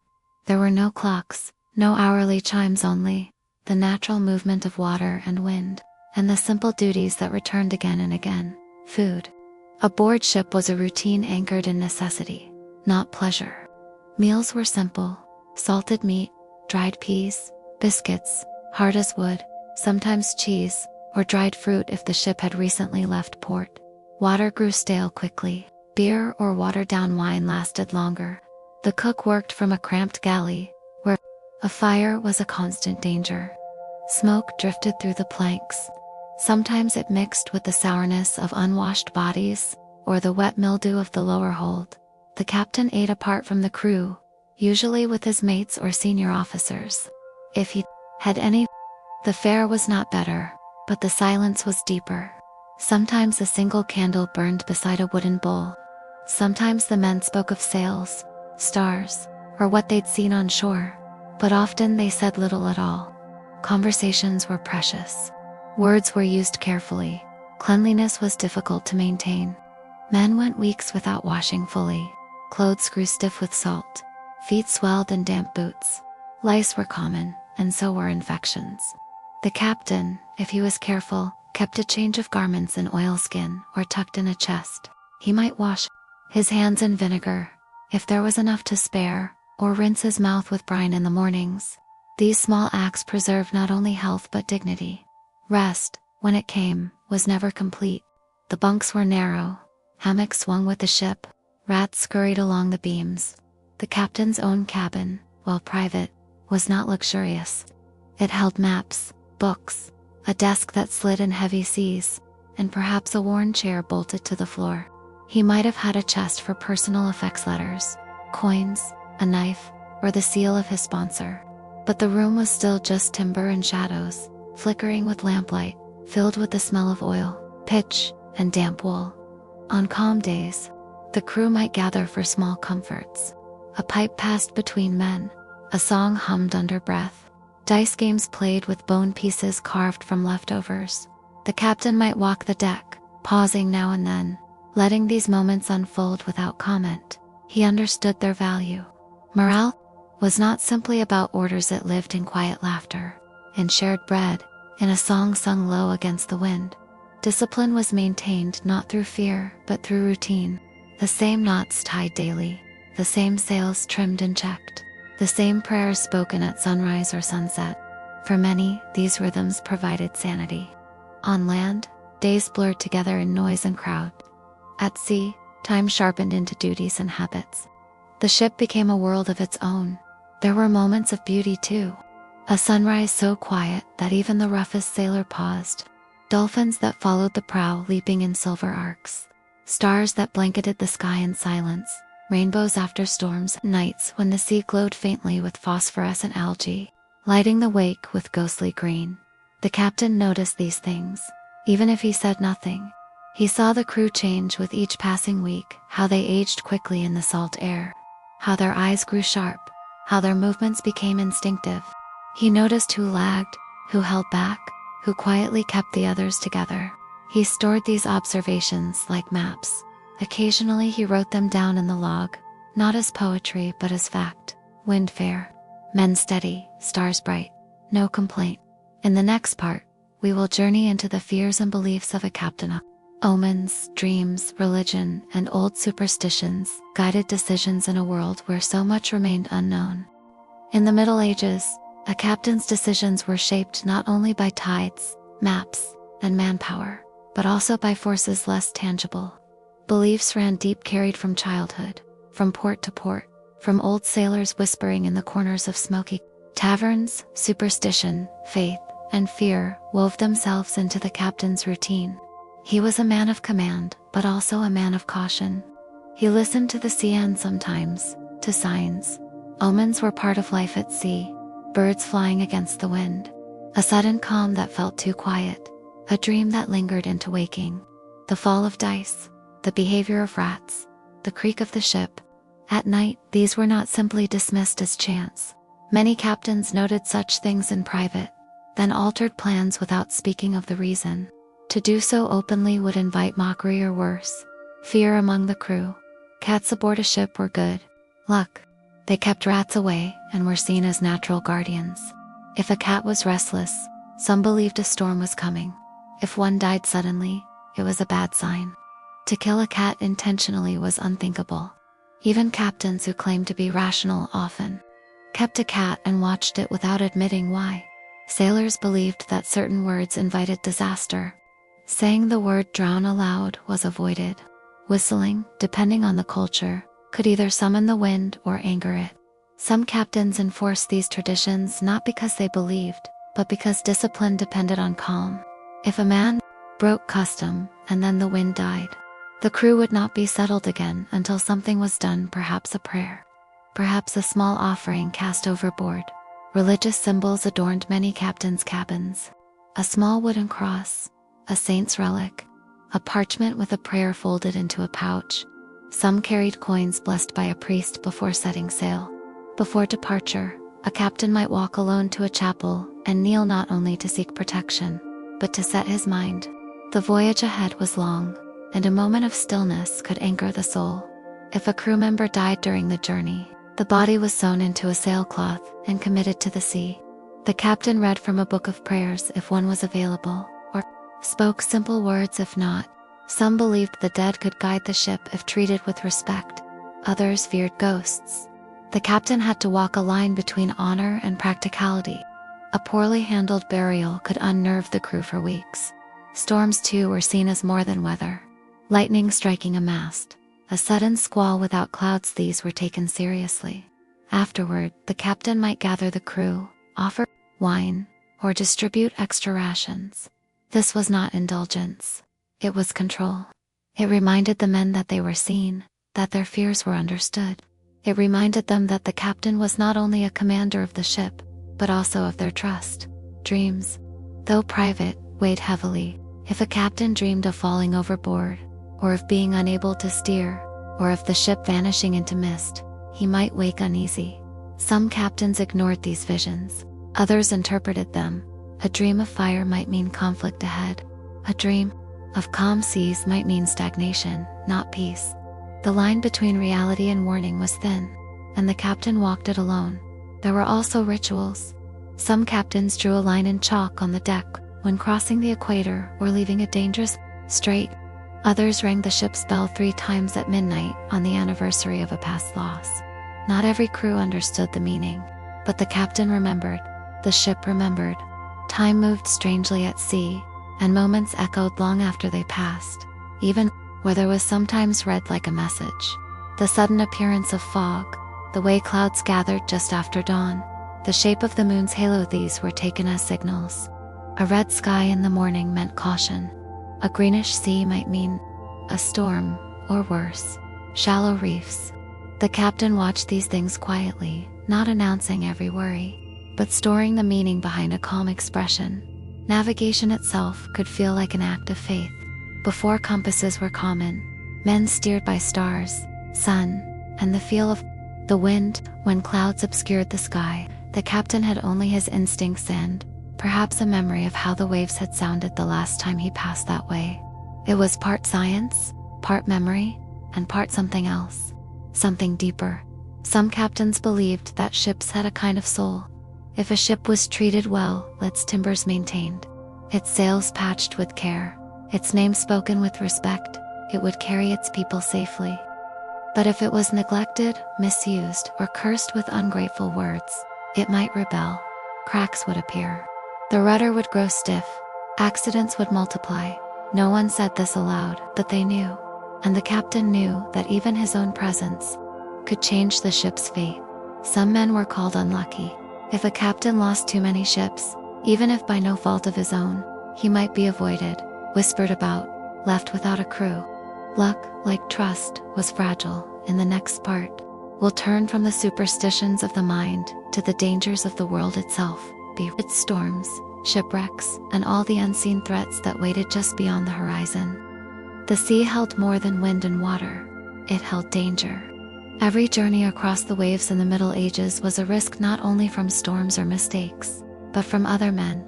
Pirates, privateers, raiders, and opportunists haunted the trade routes, waiting for ships that strayed too far, too slow, or too alone. The medieval captain knew this risk intimately. It followed him in every decision. He chose his routes with care, not only for the weather, but for safety. Some channels were known for sudden attacks. Certain bays were avoided after dark. At sea, a strange sail on the horizon might bring hope or alarm. Pirates were not only outlaws. In some cases, they were men who had once served on ships, like the captains, deserters, former crew, turned rogue. Some even worked with the quiet approval of local lords, targeting rival merchants in exchange for a share of the loot. These were privateers, legal pirates, depending on who judged them. For the captain, the distinction meant little. An attack was still an attack. When danger approached, the lookout would call from the mast. A sail spotted perhaps too fast for a trader. The captain would climb to the upper deck, squinting into the sun, gauging the angle and color of the sail. Black, red, or plain white. Striped or patched. Ships told stories before they even arrived. A high prow could mean a northern raider. A lateen sail might mean a fast vessel from the Mediterranean coast. If he judged the ship hostile, the captain had few choices: fight, flee, or attempt deception. If his vessel was lightly armed, he might try to outpace the attacker. If his crew was small, he might lower flags and pretend to be crippled. Some captains had false barrels visible on deck, mock weapons, or even painted pipes to resemble cannons, meant to discourage pursuit. If battle came, it was brutal. There were no long exchanges of fire. Most medieval ships were boarded. Grappling hooks flew first. Then men swarmed the deck. Swords, axes, clubs, sometimes even firefighting was close, loud, and fast. The captain led or coordinated from the rear, shouting orders, protecting the rudder and tiller, defending what supplies he could. Defeat meant loss. Cargo was stolen. Crew were taken, ransomed, or killed. Sometimes the ship itself was captured and repurposed. In rare cases, a defeated captain might be thrown overboard or worse, marooned on a rock or small island. Some pirates spared those who did not resist. Others showed no mercy. To prepare, many captains trained their crews in the use of weapons. Even those hired for trade were expected to learn. Pikes were sharpened. Shields were stored in barrels. Oil was kept for lighting. Torches quickly. A calm ship could become a fortress in minutes, if the men were ready. But piracy was not the only peril. Storms were frequent and devastating. The medieval ship, with its wooden hull and square sails, could be resilient but only to a point. A sudden gale could snap masts, tear sails, wash men overboard. Rain blurred the horizon, wind howled through the ropes. Waves crashed over the bow, soaking everything in salt and fear. The captain braced himself in storms. He stood at the helm, even when others tied themselves down. His eyes followed the water, his hands steady on the tiller, his voice clear above the wind. He ordered sails lowered, then reefed, then tied down. Buckets bailed the rising water. He knew the ship's sounds, the difference between creaking and cracking, between movement and failure. Sometimes storms came not with wind but with silence. Fog closed in. The world turned pale. The horizon vanished. Men grew uneasy. The captain relied on compass, if he had one, or on the feel of the currents, or on memory. Every sound became sharper, every decision heavier. And then there was the risk of shipwreck. Rocks beneath calm water. Sandbars where maps said none existed. Icebergs and colder routes. Even driftwood, large and fast, could tear through a hole. In shallower coastal waters, waves could slam a ship against cliffs with no warning. The captain watched the sea constantly, trusting the lookout, but trusting himself more. When a ship ran aground, chaos followed. Orders had to be clear, fast, unquestioned. Lifeboats, if available, were used first for the sick, the young, the non-combatants. Some ships had none. Men swam. Cargo was thrown overboard in hopes of lightening the vessel. Fires sometimes followed. If another ship passed nearby, the captain might signal for rescue. If not, he prepared for isolation. Survival after shipwreck depended on luck, but also on leadership. The captain organized shelter, rationed supplies, and negotiated if strangers found them first. Some were rescued within days. Others waited weeks. A few disappeared entirely, ships known only by name, lost to time.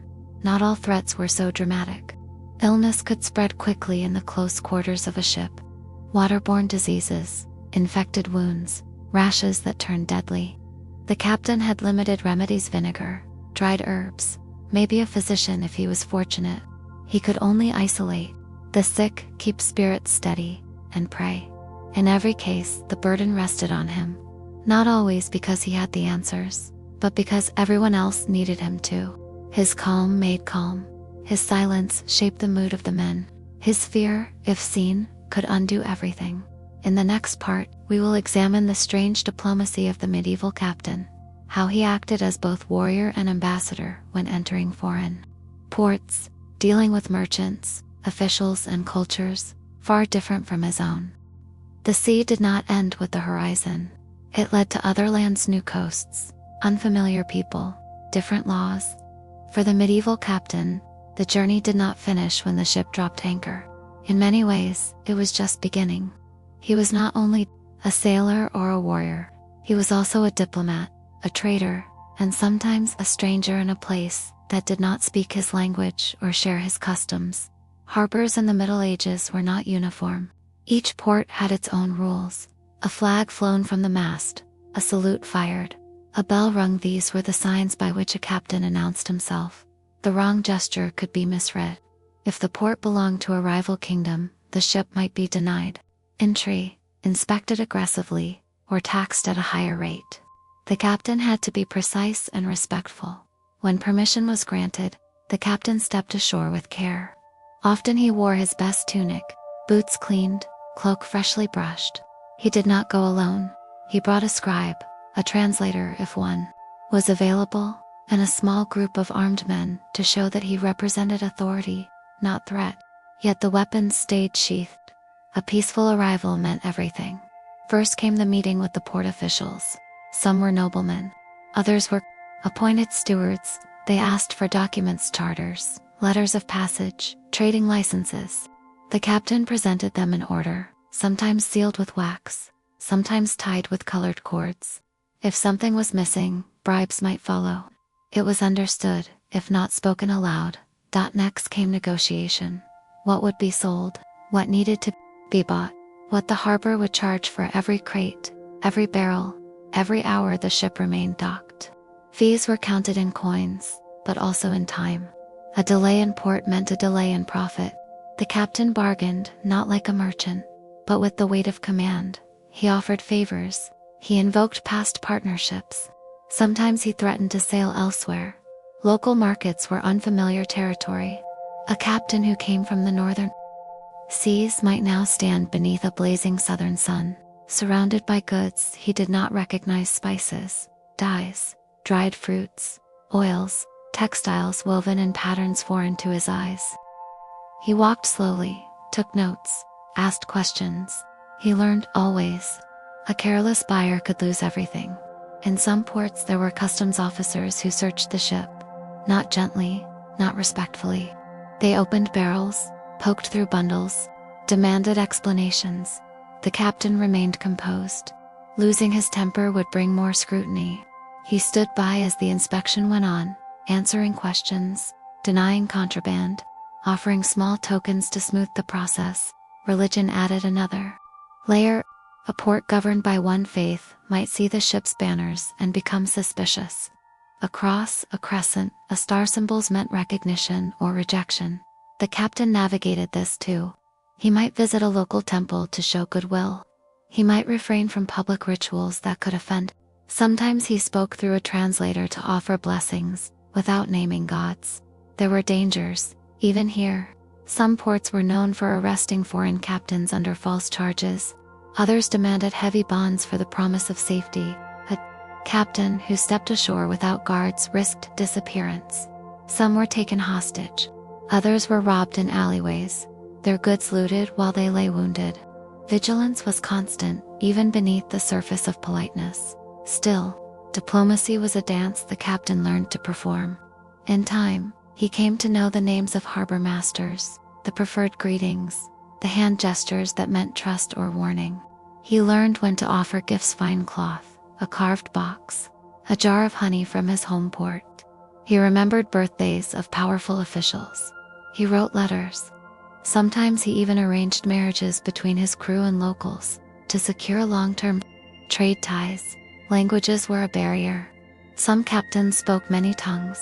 Others relied on interpreters. Misunderstandings were common. A word meaning silver in one tongue might mean mercy in another. A mistake could change a deal or spark an argument. The wise captain rehearsed, asked twice, and watched faces closely. Beyond the officials were the merchants. These men and women lived by trade, not war. They respected ships that came on time and brought good goods. A captain who cheated them was not welcomed again. Word traveled faster than the wind. A single bad deal might close 3 future ports. So the captain was honest but firm. He protected his own as he navigated unfamiliar bargains. Some cities had strict rules about the roles of foreign captains. They could not dine with local lords. They could not stay ashore overnight. They could not touch certain goods. The captain obeyed, at least outwardly. Privately, he made alliances. He spoke with sailors in taverns, shared drinks with ship, sent letters by hand. Diplomacy did not happen only in daylight. There were ceremonies too. In some ports, a captain was welcomed with a formal meal: goat roasted over fire, flatbread, wine sweetened with herbs. In others, he was invited to observe rituals, festivals, or judicial hearings. He watched, listened, asked nothing. To understand a place, he had to be still first. Leaving port was its own ritual. The ship was inspected again, fees were paid. The crew returned one by one, often slower than they had left. Goods were stowed, barrels counted, sails mended. The captain walked the deck in silence the night before departure. He looked out over the calm waters and wondered what the next journey would bring. In the next part, we will turn our attention inward, exploring the personal toll of leadership on a medieval captain. The weight of command, the loneliness, and the quiet sacrifices that history often forgets. Leadership in the Middle Ages was rarely glamorous, and for the captain of a ship, it was more burden than glory. The image of the bold leader, standing proud on the deck with cloak billowing in the sea wind, was far from reality. The real captain, carried his authority like a wet, silent, heavy, and constant. It was not a position sought for comfort. It was a role assumed out of necessity, experience, or inheritance. And it often came with a quiet kind of sorrow. The captain rose earlier than the crew. Before the sun broke the horizon, he was already awake, standing by the rail, observing the sea. His mind moved through list supplies, crew behavior, weather patterns, destination schedules, and subtle shifts in morale.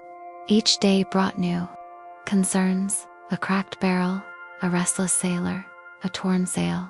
He handled these things with calm, because calmness was part of his duty.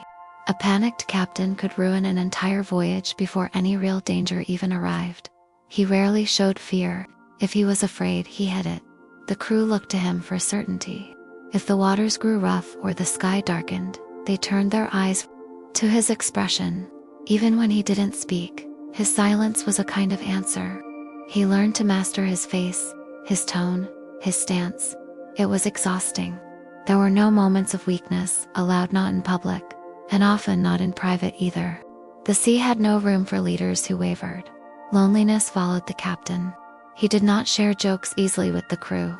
If he laughed, it was a calculated act, meant to lighten the air, but never to invite familiarity. He slept in a separate space, sometimes a small cabin, sometimes only a curtained-off area behind the tiller. He ate last, he spoke last. He was among the men but not of them. Friendship was rare. Even trusted officers could not be fully embraced. The chain of command had to hold strong, and personal closeness made it vulnerable. The captain knew that discipline came from distance. If he favored one man too much, the others might resent it. If he shared too freely, his authority might erode. So he remained polite, but reserved. He wrote letters, sometimes pages stained with salt air and ink shaken by the movement of the ship. Letters to family, to friends on land, to people he missed. He sealed them with wax and gave them to trusted messengers when the ship touched port. He rarely received replies quickly. Months passed. Sometimes he never heard back. He reread old messages often, drawing quiet strength from fading handwriting. The burden of decision-making was constant. Each choice mattered. How much water to ration, whether to sail around a storm or through it, whether to punish a sailor or issue a warning, whether to trust a merchant's offer or suspect deceit. Every outcome, good or bad, reflected on him. A single mistake could cost lives. Success brought little reward, only more expectations. There were nights when he did not sleep, not because of noise or waves, but because of his own mind. The hum of the ship became a rhythm for thought. He lay awake listening to creaks in the timber, footsteps overhead, the groan of ropes under tension. He thought of sailors he had lost, of ships that never returned, of harbors where he had seen children with faces like his own, though he had no family there. Illness struck him like any man, but he could not admit it. He worked through fevers, through stomach pain, through fatigue. The ship needed a captain, and the captain had no substitute. Only in secret did he sometimes lean heavily on a beam or close his eyes too long. Only alone did he rest his head on folded arms and breathe slowly until the dizziness passed. He missed things. The land, trees that didn't move, the sound of birds that weren't gulls, warm bread, a quiet room, a stable floor beneath his feet. He missed faces, ones he hadn't seen in years, or would never see again. He carried memories the way he carried maps, folded, worn, and pulled out often, even when they no longer showed the way. And yet, despite all this, he remained captain, not because he loved hardship, but because he understood purpose. His ship was his world. His crew depended on him. He found meaning in the struggle, in the daily work, in the silent pride of a safe voyage. He was not a hero in his own eyes, just a man doing what needed to be done. Sometimes, he stood at the edge of the ship alone in the morning light, looking at the sea, not with fear, but with familiarity. The wind caught his cloak, the ropes hummed, the sails flapped gently, and for a moment he felt still, not lonely, not burdened, just part of it all. In the final part, we will take a reflective look at what legacy these captains left behind, how history remembers them more, forgets them, and why their quiet strength still echoes in the story of the sea. Time passes slowly at sea. but history moves quickly on land. The memory of a medieval captain, once sharp in the minds of his crew, his town, his kingdom, begins to fade not long after his last voyage. Most captains did not leave behind statues, poems, or stories carved into stone. They left impressions, half-remembered names, entries in ship ledgers, worn signatures on letters sealed with long broken wax. Some were remembered in the names of ships. A new vessel might bear the title of an older one, once commanded by a respected man, the St. Eland, the Widow's Prayer, the Western Gale names, that carried echoes of past voyages, and the leaders who once paced their decks.